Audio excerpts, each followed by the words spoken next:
यह कोई कहानी नहीं है।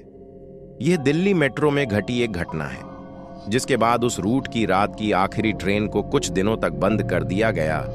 यह बात है साल 2020 की।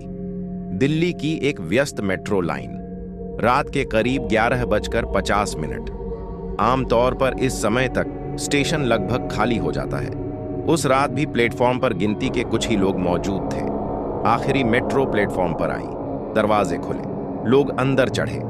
एक कोच में करीब 5 से 6 यात्री थे।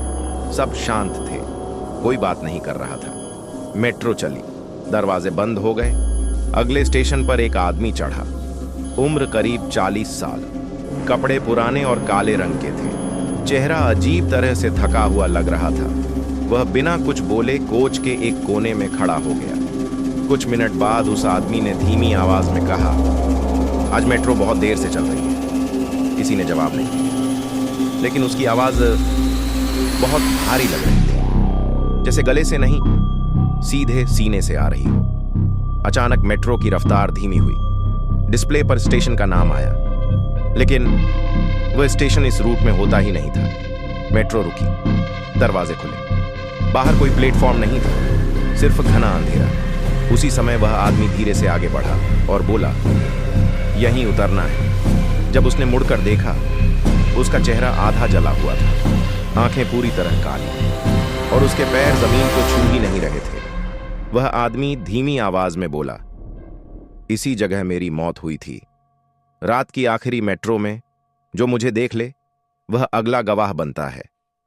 ये कहते ही वह अंधेरे में गायब हो गया। अचानक मेट्रो फिर चल पड़ी। लाइटें सामान्य हो गईं। डिस्प्ले पर सही स्टेशन दिखने लगे, जैसे कुछ हुआ ही ना हो। लेकिन कोच में बैठे लोग पूरी तरह सहमे हुए थे। अगले दिन अखबार में एक खबर छपी। दिल्ली मेट्रो की एक लाइन पर रात की आखिरी ट्रेन में एक युवक बेहोशी की हालत में मिला। उसे कुछ भी याद नहीं है। खबर के नीचे छोटा सा नोट था, सुरक्षा कारणों से इस रूट की रात की आखिरी ट्रेन अस्थायी रूप से बंद कर दी गई है।